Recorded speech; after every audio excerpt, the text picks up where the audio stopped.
E aí, pessoal, tudo bem com vocês? Sejam mais uma vez bem-vindos e bem-vindas aqui no Renologia. Eu sou o professor Thiago Renó e hoje nós vamos abordar a duplicação do DNA e também vamos abordar a síntese proteica. Esses dois processos, por mais que sejam distintos, acabam tendo algumas semelhanças e tratar os dois de uma maneira conjunta facilita a compreensão. Mas antes da gente começar a desenvolver o assunto, o nosso ritual mais que padrão. Se você é novo ou é nova por aqui, boas-vindas muito mais que ofertadas. Aproveita e inscreva-se no canal, ative o sininho das notificações, deixe o seu like, o seu comentário para ajudar o canal a crescer, pega papel e caneta porque é hora do estudo.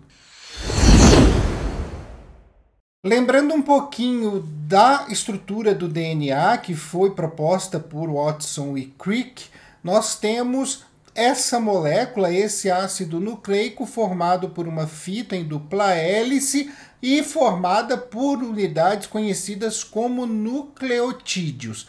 Cada nucleotídeo, no caso do DNA, é formado por um fosfato, uma desoxirribose, que é uma pentose, um açúcar de 5 carbonos, e uma base nitrogenada. Como a gente fala de uma fita dupla, a gente então tem as bases nitrogenadas ligadas uma na outra, então dois nucleotídeos ao mesmo tempo, formando então essa dupla hélice. As bases que fazem parte do DNA são a adenina, a timina, a guanina e a citosina. Na formação dessa fita dupla, a guanina e a citosina sempre estarão ligadas, a adenina e a timina sempre estarão ligadas. A gente vai ter, com essa sequência de bases nitrogenadas que se formam, a receita do nosso organismo, a receita da formação da síntese das proteínas. E aí, a partir desse ponto, dessa estrutura, a gente consegue compreender como o DNA ele é duplicado no período S da intérfase e como a síntese proteica ocorre durante os outros períodos da intérfase, quando a gente tem essa molécula no formato de cromatina, não de cromossomo. Porque eu preciso dessas bases expostas, dessa fita exposta, para que a leitura seja feita, e quando eu tenho ela enovelada, isso não é possível. No período S, vamos então iniciar com a duplicação desse DNA, a gente vai encontrar uma duplicação semiconservativa, né? O que significa isso? Que a gente vai preservar a sequência original das bases nitrogenadas da molécula que será duplicada. Nessa situação, a gente vai ter uma grande quantidade de enzimas trabalhando. Eu não vou trazer o nome de todas elas aqui, porque isso é um estudo muito técnico. Aquele que partir para a área de biológicas e de saúde vai acabar fazendo esse estudo mais minucioso. Mas pensando num estudo de ensino médio de preparação para Enem e para vestibulares, basta a gente saber que existe um grupo de enzimas que vai trabalhar nesse processo, desenrolando a molécula, enrolando de novo, fazendo com que as bases se rompam, mas a enzima importante para o nosso conhecimento aqui é a que vai fazer a cópia do DNA. E essa enzima é conhecida como DNA polimerase. É dela que nós estamos falando quando falamos da cópia e quando falamos da enzima que precisamos saber a atuação. E é muito importante a gente dizer que quando a DNA polimerase está trabalhando, ela está fazendo uma cópia de forma espelhada da fita. Então, como que vai acontecer? A gente vai abrir a fita, né? Vamos separar as duas fitas de DNA e a gente vai ter uma DNA polimerase em uma fita e outra DNA polimerase em outra fita. Elas vão percorrer toda a fita de DNA, né? As duas fitas que foram separadas, e vão sintetizar uma nova molécula de acordo com a sequência de bases nitrogenadas que a fita apresenta, a fita que está sendo copiada apresenta. E eu falo de forma espelhada porque ela vai complementar a fita. O que significa isso? Quando eu tiver uma adenina na fita, na nova fita a DNA polimerase vai pôr uma timina. Quando eu tiver uma timina, a DNA polimerase vai pôr uma adenina. Quando eu tiver uma citosina, a DNA polimerase vai por uma guanina, e quando eu tiver uma guanina, a DNA polimerase vai colocar uma citosina. É isso que eu falo quando eu faço uma cópia espelhada. Para ficar mais claro, mais fácil da gente entender, deem uma olhada no diagrama que eu trouxe para vocês. Eu tenho aí a fita do DNA original e essa fita então vai ser duplicada. Como vai acontecer? Primeira coisa que eu vou fazer é separar as duas fitas. E aí eu consigo observar bem que os nucleotídeos foram separados, então as bases, a ligação de hidrogênio entre as bases foi rompida. Uma vez abertas as fitas separadas, a DNA polimerase vai então percorrer, e observem bem na figura que ela está colocando os novos nucleotídeos de maneira que eles completem os nucleotídeos da fita que está sendo duplicada, e após percorrer toda a extensão do DNA, eu vou ter então a duplicação dessas fitas encerradas. Na síntese proteica, eu vou ter um processo que é semelhante, mas a gente precisa aqui definir algumas coisas importantes antes. Primeiro, que a síntese proteica vai ocorrer na intérfase, com o funcionamento normal da célula, e não só no período S, como acontece a duplicação do DNA, que é o período de síntese que precede a divisão celular. Eu vou ter nesse caso aqui, tá, um processo então que vai acontecer na eucromatina, e cada cromossomo, cada cromatina, tá, a gente precisa compreender como uma molécula única de DNA. Então é uma molécula gigante que tem lá as suas determinadas sequências. Eu posso dizer que as 46 cromatinas que fazem parte do meu cariótipo, né, os 46 cromossomos, são 46 grandes moléculas de DNA. E aí eu vou precisar transcrever essa receita, eu vou precisar transcrever a informação que está contida nesse material genético. E a transcrição é a formação de uma molécula de RNA mensageiro. Mas como que eu vou escolher isso? Eu posso duplicar, eu posso transcrever qualquer parte? Não. São partes que têm começo, meio e fim. Eu vou transcrever porções programadas de DNA. Cada porção vai me dar origem a uma proteína. E cada porção dessas é conhecida como gene. Entendeu de onde vem o termo? Então, quando eu falo um gene, eu falo uma porção de DNA que vai dar origem a uma proteína. Bem, quem vai fazer esse processo, como eu estou produzindo na transcrição um RNA, então um outro ácido nucleico, é uma enzima conhecida como RNA polimerase. Então, a DNA polimerase duplica o material genético. A RNA polimerase, ela vai transcrever a informação contida no DNA. Da mesma maneira que a DNA polimerase copia de forma espelhada a fita, a RNA polimerase vai transcrever de forma espelhada. Isso vai significar o quê? Que toda vez que eu tiver uma timina, eu vou colocar uma adenina. Toda vez que eu tiver uma adenina, como eu estou falando de RNA, eu vou colocar uma uracila. Toda vez que eu tiver uma citosina, uma guanina, e uma guanina, uma citosina. Lembro também que os nucleotídeos aqui são formados por ribose, não por desoxirribose, porque eu estou falando do RNA. Outra coisa bastante importante que a gente precisa entender do RNA mensageiro que está sendo formado aqui é que sempre os 3 primeiros aminoácidos dele serão uma sequência de adenina, uracila e guanina. É o que a gente chama de códon inicial. E daqui a pouco eu vou explicar o que significa isso. Tá? Essa sequência vem da leitura, como a gente está fazendo de maneira espelhada, no DNA de timina, adenina e citosina. Isso ajuda a escolher que fita que vai ser lida. Afinal de contas, eu tenho duas. Uma será transcrita, a outra não.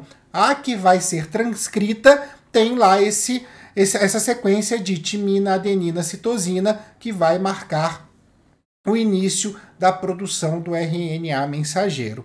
O final também é característico, tá, gente? Porque sempre o RNA mensageiro vai trabalhar com um códon de parada. Vou explicar mais para frente da mesma maneira que o códon de início, tá? O que é o códon de parada? É um códon que tem a sequência uracila adenina adenina, o AA, tem uracila adenina guanina, o AG, ou uracila guanina adenina, o GA, tá? Sempre que a gente tiver, então, no DNA, a gente tiver lá a sequência ATT ou ATC ou ACT, nós vamos parar aquele processo de transcrição da RNA polimerase. A gente vai parar a ação da RNA polimerase. Então, olhando da mesma maneira para o diagrama como a gente fez na duplicação, a gente vai fazer aqui com a transcrição desse DNA para RNA mensageiro. Então, da mesma maneira, eu começo com a fita original do DNA e vou separar as duas fitas. Uma vez que eu separei as duas fitas, eu vou ter então a ação da RNA polimerase, e percebam que ela está ocorrendo apenas em uma delas, a outra está em stand-by. E eu vou então complementar, fazer a cópia espelhada, né? Onde eu tiver adenina eu ponho uracila, onde eu tiver timina eu ponho adenina, onde eu tiver citosina eu ponho guanina, e onde eu tiver guanina eu ponho citosina. Percebam também que a cor da pentose, que é esse pentágonozinho aí, tá? Ela está diferente. Na fita do DNA eu tenho amarelinho porque é desoxirribose. E na fita do RNA eu tenho aí o laranjinha porque é ribose. Feito isso, li aquele gene, junto novamente as fitas e tenho aí o DNA e o RNA mensageiro de maneiras separadas. E agora que eu produzi o RNA mensageiro, a cópia da receita, eu preciso então produzir a minha proteína. Como eu vou fazer isso? Primeiramente, tirando do núcleo da célula aquele RNA mensageiro, encaminhando ele para o citoplasma, onde ele vai fazer o segundo processo, que é o processo de tradução gênica. Transcrevi no núcleo, no citoplasma eu traduzo. E aí, gente, o que a gente vai observar? Quem vai fazer esse processo de tradução junto com o RNA mensageiro é o nosso conhecido já, o ribossomo. Se esse ribossomo ele tiver aderido ao retículo endoplasmático rugoso, ao ergastoplasma, essa proteína possivelmente vai ser secretada na célula. Ela vai ter uma ação fora da célula produtora. Se ela estiver sendo realizada, a tradução estiver sendo realizada por um ribossomo que está espalhado, solto, disperso no citoplasma, possivelmente essa proteína vai ser utilizada na própria célula para as funções no citoplasma. E aí, o que eu vou observar? Esse RNA mensageiro, ele vai aderir ao ribossomo, e quando ele aderir ao ribossomo, ele vai entrar em contato com uma região do ribossomo que eu chamo de sítio P.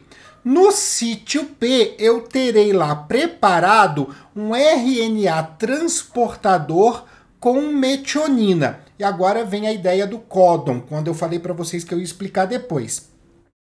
A gente vai trabalhar a sequência de aminoácidos de acordo com as trincas de bases nitrogenadas. Então, uma determinada trinca, ela é lida como um determinado aminoácido. O DNA, ele vai então produzir o RNA mensageiro, o RNA mensageiro será lido no ribossomo, e quem vai encaixar os aminoácidos de acordo com aquilo que o RNA mensageiro traz é o RNA transportador. E tem uma região no RNA transportador que tem o anticódon. O que significa isso? É a sequência espelhada da trinca do códon. Então, se eu tiver lá, por exemplo, um códon que é CAG, eu vou ter o anticódon G o C, tá? Da mesma maneira que eu espelhei no DNA, eu vou ter o RNA transportador espelhando o RNA mensageiro, beleza? Bem, o primeiro códon é sempre o códon que define o aminoácido metionina. Por isso, ele já está lá no ribossomo esperando para dar o start na situação. No momento que passa o primeiro códon, vocês lembram bem qual é, né? Adenina, uracila e guanina, né? AUG. Eu vou ter, então, a metionina sendo colocada e o processo continua.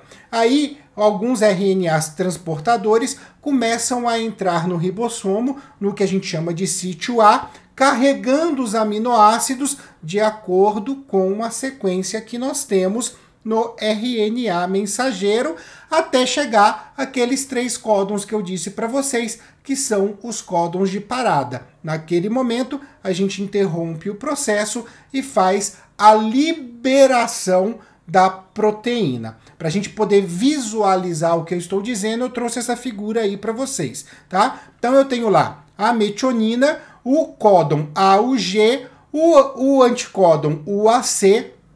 No momento que o RNA mensageiro entrou, a metionina, então, vai ser colocada como primeiro aminoácido da cadeia peptídica. E aí, a partir de agora, eu vou continuar lendo a sequência de códons do RNA mensageiro e os RNAs transportadores, com seus determinados anticódons, vão colocando os aminoácidos na sequência até chegar o que eu chamo de códon de parada, até eu encontrar no RNA mensageiro a sequência UAA, UAG ou UGA, e aí o sítio A daquele ribossomo vai trabalhar com uma proteína que a gente chama de fator de liberação, que vai interromper o processo de tradução e vai liberar a proteína para poder fazer a sua função. Seja ela uma proteína que vai para fora da célula, seja ela uma proteína que vai ter ação dentro da célula. Esse processo ele não necessariamente acontece de maneira individual. A gente pode ter no retículo endoplasmático uma estrutura que a gente chama de polissomos, polirribossomos, tá? Essa estrutura são ribossomos encaixados em sequência. E na hora que o RNA mensageiro passa, ele passa como se fosse num túnel de ribossomos. E cada um deles vai produzindo a proteína. Então eu produzo a mesma proteína várias vezes ao mesmo tempo. É uma verdadeira linha de produção. Então compreendam que o processo que a gente mostrou agora, ele não necessariamente acontece de maneira individual. Agora, o que a gente precisa compreender é que todo esse processo contém um código. Ele acontece de uma maneira em que cada códon determina um aminoácido. A gente falou aqui do códon da metionina e falamos também dos códons de parada. Mas cada códon, cada sequência de 3 aminoácidos determina um aminoácido entre os 20 aminoácidos que nós temos para produzir as nossas proteínas. Então vamos dar uma olhadinha naquilo que a gente chama de código genético. A imagem é essa aí. Como vocês podem perceber, nós temos todas as possíveis trincas de aminoácido presentes no código genético e cada aminoácido que é determinado por cada uma dessas trincas. Alguns aminoácidos que são mais frequentes, que são mais comuns de uso, possuem mais de uma trinca de determinação. Outros, que são menos comuns nas formações das proteínas, possuem menos trincas. E é aí também que a gente consegue compreender o efeito que gera mudar uma única base nitrogenada no DNA, porque isso vai gerar um aminoácido diferente na cadeia, e um aminoácido diferente na cadeia já é suficiente para mudar a proteína resultante, beleza? Então é isso, pessoal. Essa foi a nossa aula sobre duplicação do DNA e sobre síntese proteica. São processos importantes. A síntese proteica ela é muito mais presente no Enem e nos vestibulares do que a duplicação, mas é muito bom a gente estudar as duas juntas, porque, afinal de contas, eu tenho aí a ação de 2 enzimas fundamentais, que são a DNA polimerase e a RNA polimerase. A gente precisa sempre ter essas 2 enzimas em mente, beleza? Bem, antes de eu me me despedir, as nossas redes sociais, @Renologia no Twitter, Instagram e também no TikTok, com mais conteúdo para vocês. Também deixo aqui a dica do Articulando Podcast, tanto no Spotify quanto no Google Podcasts, como também aqui no YouTube, sempre expandindo o repertório de vocês para uma possível redação no Enem ou no vestibular. E deixo aqui o meu grande e carinhoso beijo a todos e a todas. Até a próxima!